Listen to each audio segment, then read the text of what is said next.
શું તમે ઘરે બનાવેલો શ્રીખંડ ખાટો થઈ જાય છે કે પછી એકદમ ઢીલો રહે છે? તમે જોઈ શકો છો આવો ઘાટો નથી બનતો, બહાર જેવો એકદમ ઘાટોય નથી બનતો અને બહાર જેવો ટેસ્ટમાં પણ નથી બનતો. તો આ વિડીયો છેલ્લે સુધી જોજો, પછી તમે કોઈ પણ શ્રીખંડ ફ્લેવરનો બનાવશો ને તો પરફેક્ટ બનશે. એના માટે આવો ઘાટો એકદમ પરફેક્ટ મસ્કો બનાવવાનો હોય છે અને તેના માટે એકદમ સરસ આવું દહીં બનાવવાનું હોય છે, જેથી આપણે જાજો શ્રીખંડ પણ બનાવી શકીએ અને શ્રીખંડ આપણો પરફેક્ટ બને. તો ચાલો વિડીયો છેલ્લે સુધી જોજો. તો હવે જે વાસણમાં તમારે દૂધ મૂકવાનું હોય ગરમ, એમાં થોડુંક પાણી નાખીને દૂધ લઈ લેવાનું છે અને દૂધ બને એટલું ઘાટું એટલે કે જાજા ફેટવાળું લેજો, જેથી તમારું શ્રીખંડ જાડો બને. હવે બધાનું દૂધ સરખું પરફેક્ટ આવતું નથી, તો દૂધને સરસ જમાવવા માટે અને ઘાટું રાખવા માટે અહીંયા થોડુંક દૂધ લઈ લીધું છે અને એમાં આરારોટ એટલે કે તપકીનો લોટ લેવાનો છે. અમે એમાં કોર્નસ્ટાર્ચ પણ લઈ શકો છો અને 3 મોટી ચમચી જેટલો અહીંયા ડેરી પાવડર કે પછી મિલ્ક પાવડર કે જે પણ તમારી પાસે હોય તે લઈ લેવાનું છે અને એને મિક્સ કરી દેવાનું છે. અહીંયા કોર્નસ્ટાર્ચ કે પછી અહીં આરારૂટ નાખવાથી દૂધ થોડુંક ઘાટું થઈ જાય છે, એટલે અહીંયા દૂધ ઉમેર્યું છે.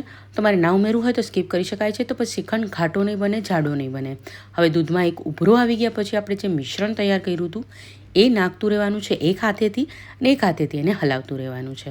હવે મીડિયમ ગેસ ઉપર આપણે એક ઉભરો આવે ને ત્યાં સુધી એને સતત હલાવતા હલાવતા ઉકાળી લેવાનું છે. પછી તમે જોઈ શકો છો આપણું દૂધ આવી રીતે ઘાટું થઈ ગયું છે.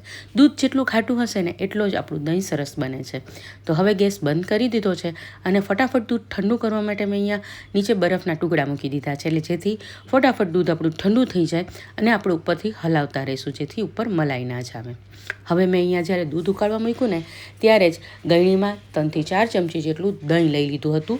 દહીં હંમેશા યાદ રાખવાનું, મોડું લેવાનું અને આ પાણી આપણે નીકળ્યું છે તેને કાઢી લેશું અને તેને એક વખત વિસ્ક કરી લઈશું, એટલે આપણું દહીં એકદમ લીસું થઈ જાય. અહીંયા જેવું મેરવણ હશે એવું જ આપણું દહીં બને છે, એટલે મેરવણ આપણે હંમેશા ઘાટું અને મોડું લેવાનું છે, ખાટું નથી લેવાનું. પછી દૂધ આપણી આંગળી સહન કરી શકે એટલું ગરમ હોય, એટલે કે નવશેકું ગરમ હોય, પછી એમાં 2 ચમચી જેટલું મેરવણ ઉમેરી દેવાનું છે. પછી ઝેણીથી ઝેરીને એને ઢાંકીને 5 થી 6 કલાક જામવા માટે મૂકી દેવાનું છે. તો મેં જે નીચેથી પાણી લઈ લીધું છે ને આને આપણે ગરમ જગ્યાએ 5 થી 6 કલાક રાખી દેવાનું છે અને પરફેક્ટ આવું ચોસલા પડે એવું દહીં જવા માટે તમારે એક ખાસ ટ્રીક કરવાની છે, જેથી આપણો મસ્કો ખાટો પણ નહીં પડે. આ દહીં તમારું જામી જાય એટલે એને ફ્રીઝમાં 4 થી 5 કલાક પાછું ઠંડુ કરવા પણ મૂકવાનું છે. મિનિમમ 4 કલાક તો તમારે એને મૂકવાનું જ છે, જેથી તમારું દહીં જ્યારે તમે મસ્કો બનાવો ત્યારે ખાટું નથી થતું. નહીં તો તમે જ્યારે પણ મસ્કો બનાવો ને એટલે એને તમે ફ્રીઝમાં પણ રાખો ને તો પણ એ ખાટું થઈ જાય છે. તો ખાસ એને પહેલાં ઠંડુ કરી લેવાનું છે અને પછી આવી રીતે કોટનના કપડામાં કે કોઈ પણ કપડામાં એને બાંધીને આપણે નીચે એક વાસણ રાખવાનું છે, તેમાં કાણાવાળું વાસણ રાખવાનું છે ને એમાં દહીં અને એની ઉપર વજન રાખીને એને ફ્રીઝમાં 12 થી 15 કલાક તમારે એને રાખવાનું છે. મિનિમમ 12 કલાક રાખશો તો એકદમ સરસ જામશે, કેમ કે એમાંનો પાણીનો ભાગ બધો જ નીકળી જાય ને તો આપણો મસ્કો એકદમ ઘાટો બને છે. પછી જો પાણીનો ભાગ હોય તો એ ઓબ્વિયસ છે, એમાં ખાંડ નાખો તો એ ઢીલું જ પડી જવાનું છે. તમે જોઈ શકો છો હાથમાં હું લઈ શકું એવું સરસ મસ્કો બન્યો છે. આવો ઘાટો મસ્કો હોય ને તો જ શ્રીખંડ એકદમ ઘાટું બને છે. નહીંતર પછી અંદર તમે ગમે તેટલો મિલ્ક પાવડર આરારૂટ નાખો ને તો એ ઘાટો નથી થતો, એટલે ખાસ એનું પાણીનો ભાગ કાઢી લેવાનો છે. અને એમાં પછી મેં આજે સાકરનો પાવડર ઉમેર્યો છે. તમે ખાંડ પણ લઈ શકો છો, પણ મેં સાકર લીધી છે. હવે સાકર તમારા ટેસ્ટ પ્રમાણે લઈ શકો છો.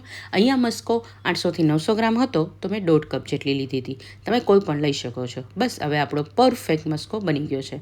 પણ આપણે ખાંડ નાખી કે સાકર નાખી તો એ પાણી છોડે દહીં સાથે મિક્સ થાય, એટલે તો મેં અહીંયા આરારૂટ અને મિલ્ક પાવડર પાછો ઉમેર્યો છે. તમારે ના ઉમેરવો હોય તો સ્કીપ કરી શકાય, તો થોડોક પાતળો બનશે. હવે તમે જોઈ શકો છો ચમચો હું ઊંધો નાખું છું ને તો એ જરાય હલતો નથી, એટલે આપણો પરફેક્ટ મસ્કો બની ગયો છે.